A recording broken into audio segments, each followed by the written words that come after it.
There is a misconception about schools, yeshivas. In college, we talk about preparing yourself for life and getting ready for life. You finish your first degree, second degree, doctorate, postdoctorate work, and then you're working. It's seen as coming to a stop at that point and leveling off and doing whatever it is that you learned and did. It's appropriate because we're talking about something that is physical. Physical things start someplace, end someplace, and that's it. At some point you might possibly know all the biology you can know.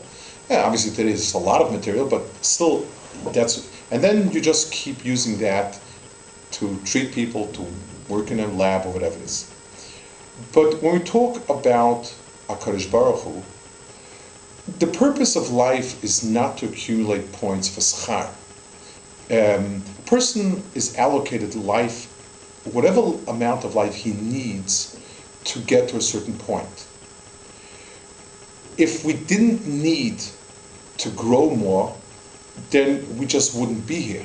Because HaKadosh Baruch Hu doesn't need us to work in the fields. What he needs us is to go from being a physical being, reaching out to HaKadosh Baruch Hu. The trick is to understand the difference between a marathon racer and a short sprint. Short sprint, you take off as quickly as you can, run as hard as you can, and go with everything you have, with every bit of energy you have. A marathon racer paces himself, and he knows that the main thing is to keep going, to endure, and to pace himself accordingly. There is a period in life when we learn in yeshiva, and we go very quickly, we reach quite far. When we look out at the next years, and we can't really see the growth, we tend to become discouraged, and we sort of switch off into cruise mode. And it's a big mistake. The Chazon Ish once said, Chazon Ish was a very frail man. His heart was very weak and he was very frail, but he would walk a lot, and he would walk uphill also. And somebody asked him how he managed to walk uphill. And his reply was that if you keep the feet together, in other words, you don't take big steps, then walking on a hill is like you're walking on level ground.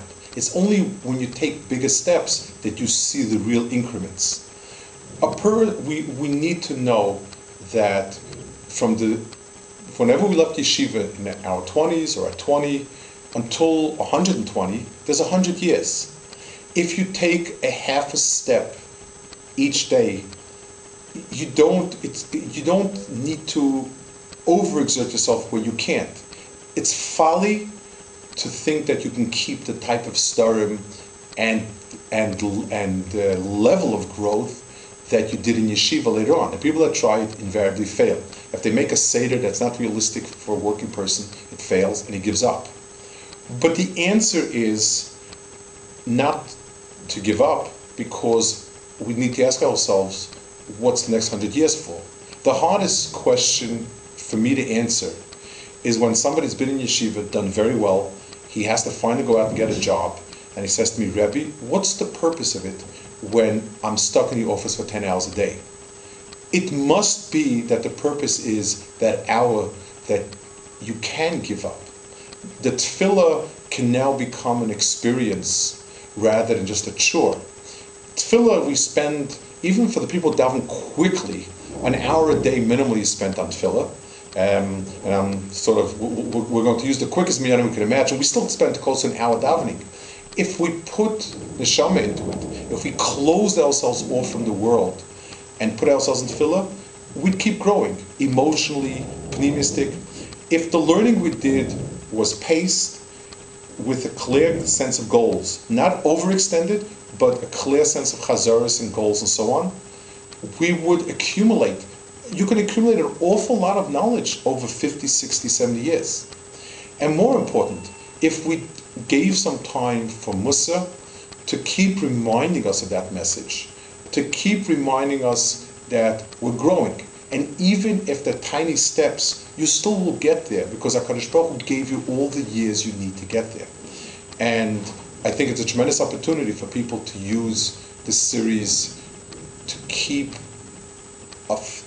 themselves attached to the concept of Aliyah, to grow as B'nai Aliyah, and to constantly take sure steps, no matter how small they are, as long as they're consistent, as long as they're honest, as long as they are real. HaKadosh Baruch Hu gave you the years you need to get there.